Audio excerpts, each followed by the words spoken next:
Hi, and it's been a hot while since I uploaded, and this is different from what I usually do anyway, so I'm not gonna set on the fact I haven't uploaded in like a month.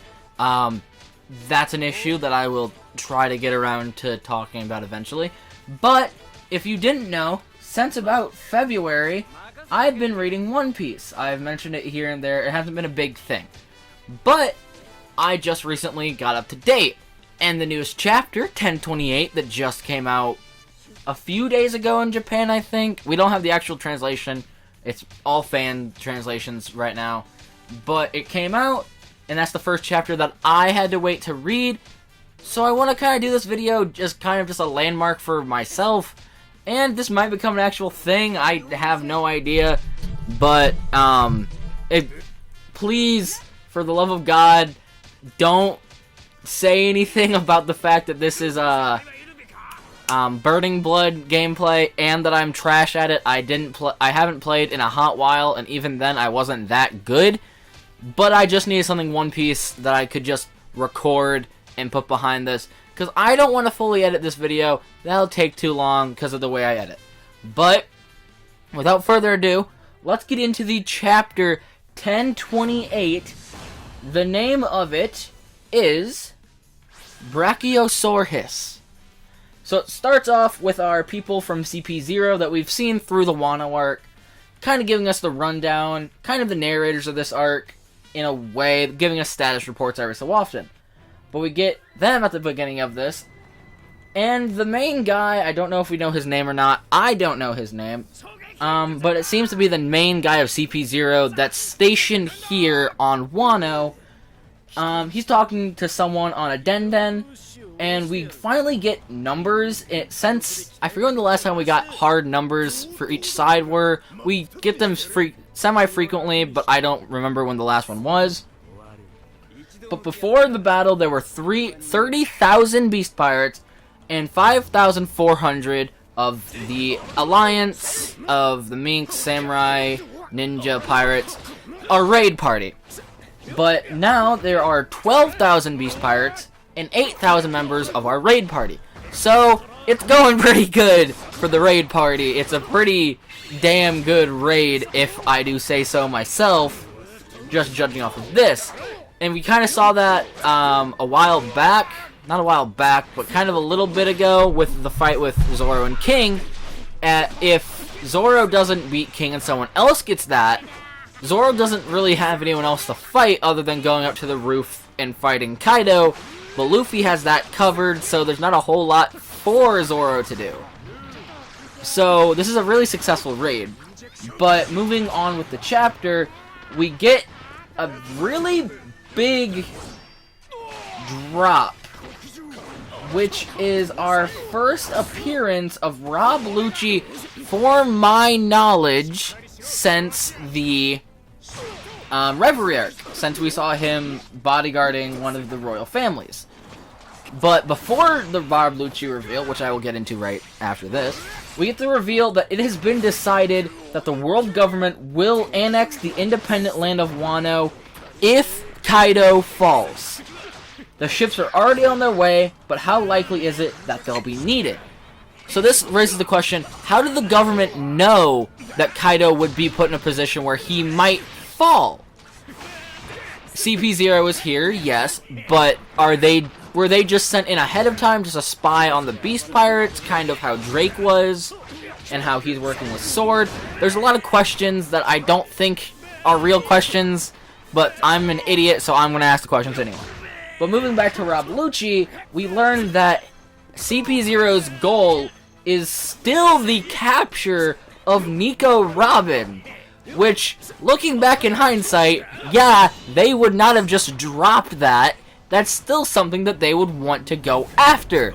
The fact that she is the sole survivor of Ohara, she is one of the very few people known that can read the poneglyphs, just in general. They want to have her either on their side or dead. So, it makes sense why Lucci would say to capture Robin. That just completely slipped my mind since Enies Lobby was how long ago, and that was the last time we really saw Lucci in any meaningful capacity other than the Reverie, where he had that slight cameo at that point, I want to say. He wasn't really there a whole lot because the Reverie, we didn't get a whole lot of the Reverie.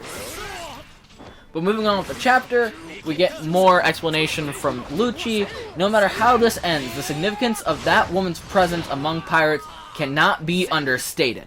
Which goes back to the thing that she's the sole survivor of Ohara.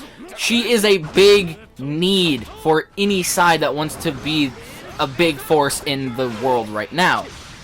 But moving forward in the chapter, we get some nice dialogue between Brooke and Robin. They just beat Maria. I believe they beat her. If not, they are retreating from their fight. I'm gonna be honest, those last few chapters are a blur. I will probably reread them soon.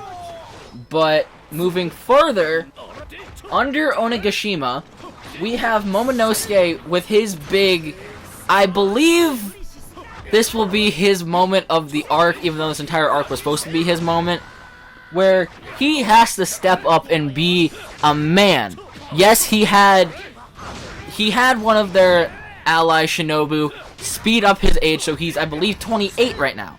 But we haven't seen his human form, but he still has the mind of a child. But he has to use his abilities to stop Onigashima from falling, which was explained in earlier chapters, that there are a lot of explosives on Onigashima, and if that hits mainland, that's definitely gonna kill everyone in the Flower Capital, but also everyone on Onigashima. So this is a big thing that they need to stop.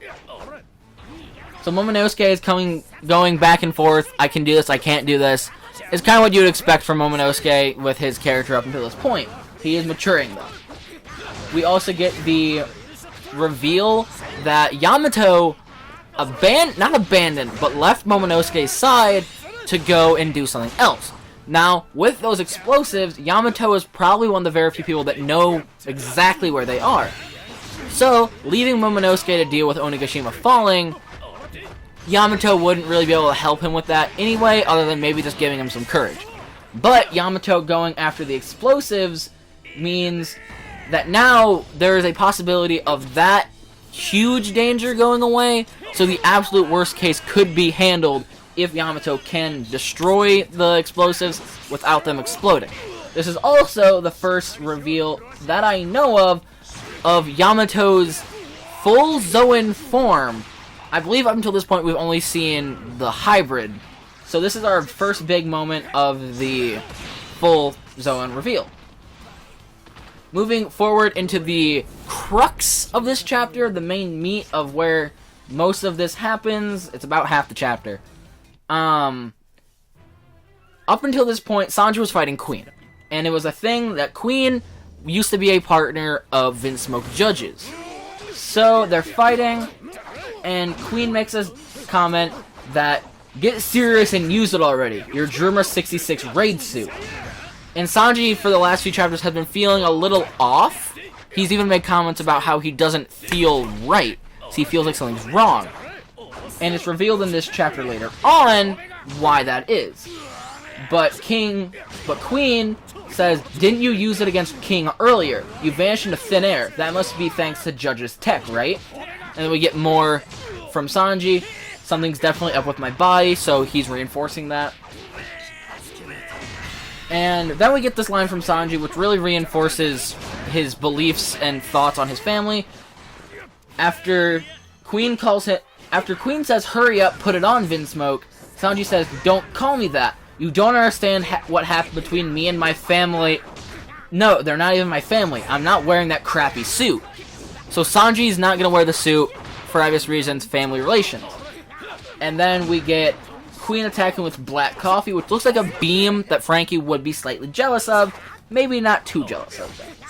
And then we get Sanji attacking with Diablo Jambe Bean Cut Grill Shot, which is a kick that he has done previously. It's just a normal move. It's kind of an AoE impact. Then we have Queen transforming into his Brachiosaurus form, but he can shoot out a snake body from said dinosaur. And it's called Brachiosaur-Hiss. There's a little pun there. Brachiosaur-Hiss form, so the serpentine form, constricts around Sanji, breaking his bones, And the statement from Queen is, "No one has ever escaped my brachial hold. Tons of armament hockey masters have had their bones crushed under this pressure. Their innards damaged beyond repair." And Sanji, he can use armament hockey, as it's been shown previously, but he's not a master that Queen is building his ability to be useless against. Or that armament hockey would be useless against. That's a better explanation. But Sanji refuses to use the suit, to let himself fail, everything. And then it's revealed that Queen had his Brachiosaurus body outfitted with a missile launcher, which he misfires twice into his body, releasing Sanji from the serpentine form. And it shows that, according to, I'm gonna guess, Chopper, all the bones in his body are broken, which is not something that a normal character could just shrug off. But it is revealed that the thing that's going on with Sanji, let me just read what he said. "What the hell is with my body? Don't tell me I've awakened the same ability they have." And Queen attacks with a sword. Sanji states the fact that he's back to normal, meaning all of his bones are completely healed. Chopper calls, "Look out." Queen's sword strikes at about Sanji's head-neck area, but it snaps on impact, with Sanji stating, "This sucks. I don't want to be a monster too." So, I believe it was revealed during the Whole Cake Island arc that Sanji's mom had taken a drug of some sort to prevent Sanji from getting the genetic engineering that his siblings did.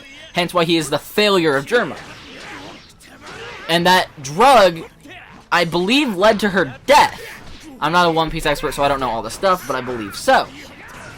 So, not only does Sanji not like his family, if he gets the abilities that his siblings have, he might look at this as, my mother died for nothing, and now I'm still like them. And there's also the risk that we don't know what this is going to turn out to be. Sanji might lose his emotions, similar to his other siblings, because they're called, like, emotionless husks. They don't have emotions. They're not human.